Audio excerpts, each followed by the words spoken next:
गीता महात्म्ये पश्यामि देवांस्तव देवदेहे सर्वांस्तथा भूतविशेषसङ्घान् ब्रह्माणमीशं कमलासनस्थं ऋषींश्च ಸರ್ವಾನುರಗಾಂಶ್ಚ ದಿವ್ಯಾನ್. ನಿನ್ನ ಶರೀರದಲ್ಲಿ ಎಲ್ಲಾ ದೇವತೆಗಳನ್ನು, ಸಕಲ ಪ್ರಾಣಿಗಳ ಸಮೂಹವನ್ನು, ಕಮಲಾಸನದ ಮೇಲೆ ಕುಳಿತಿರುವ ಬ್ರಹ್ಮನನ್ನು, ಮಹಾದೇವನನ್ನು, ಋಷಿಗಳನ್ನು ಹಾಗೂ ದಿವ್ಯವಾದ ಸರ್ಪಗಳನ್ನು ನೋಡುತ್ತಿದ್ದೇನೆ. ಇದು ಭಗವಂತನ ವಿಶ್ವರೂಪ ದರ್ಶನವನ್ನು ಕಣ್ಣಾರೆ ಕಂಡ ಬಳಿಕ ಅರ್ಜುನನ ಮುಖದಿಂದ ಬಂದ ಉದ್ಗಾರ. ಶ್ರೀಕೃಷ್ಣ ಭಗವದ್ಗೀತೆಯ ವಿಭೂತಿ ಯೋಗದಲ್ಲಿ ತಾನು ಎಲ್ಲೆಲ್ಲಿರುತ್ತೇನೆ ಅಥವಾ ಯಾವ ರೂಪಗಳಲ್ಲಿ ಇರುತ್ತೇನೆ ಎಂಬುದನ್ನು ವಿವರಿಸುತ್ತಾನೆ. ಅದನ್ನು ಅರ್ಜುನನು ಈಗ ಪ್ರತ್ಯಕ್ಷ ಅನುಭವಿಸುತ್ತಾ ನೋಡುವನು. ಸಕಲ ಬ್ರಹ್ಮಾಂಡವನ್ನು ಪರಮಾತ್ಮನು ಒಳಗೊಂಡಿದ್ದರೂ ಅರ್ಜುನನಿಗೆ ತನ್ನ ಸಾಧಾರಣ ದೃಷ್ಟಿಯಿಂದ ಕಾಣಲಾಗುತ್ತಿರಲಿಲ್ಲ.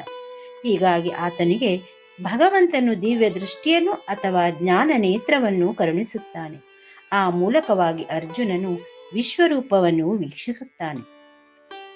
ಇಲ್ಲಿ ಭಗವಂತ ಹೇಳುತ್ತಾನೆ, ನೀನು ಏನೇನು ನನ್ನಲ್ಲಿ ನೋಡಬೇಕೆಂದು ಬಯಸುವೆಯೋ ಅವನ್ನೆಲ್ಲ ನೋಡು ಎನ್ನುತ್ತಾನೆ.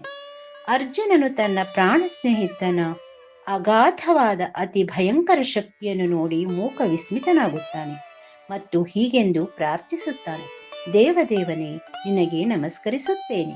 ನಿನ್ನ ವಿಶ್ವರೂಪ ದರ್ಶನವು ಮತ್ತು ಅನುಗ್ರಹವು ಅಪರೂಪವಾದದ್ದು ಮತ್ತು ಅತಿ ವಿಲಕ್ಷಣವಾದದ್ದು, ವರ್ಣನೆಗೂ ನಿಲುಕದೇ ಇರುವಂಥದ್ದು.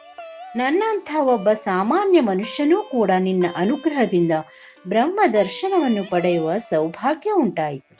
ನಿನ್ನ ಪ್ರಸಾದ ರೂಪವಾದ ಈ ವಿಶ್ವರೂಪ ದರ್ಶನದಿಂದ ನನ್ನ ಆನಂದಕ್ಕೆ ಪಾರವೇ ಇಲ್ಲ.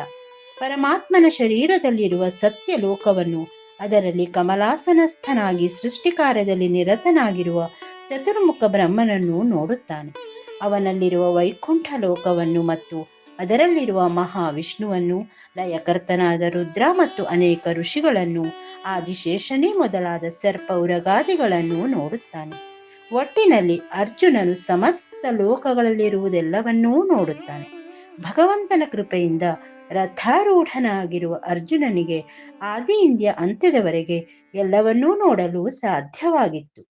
ಹರಿ ಓಂ.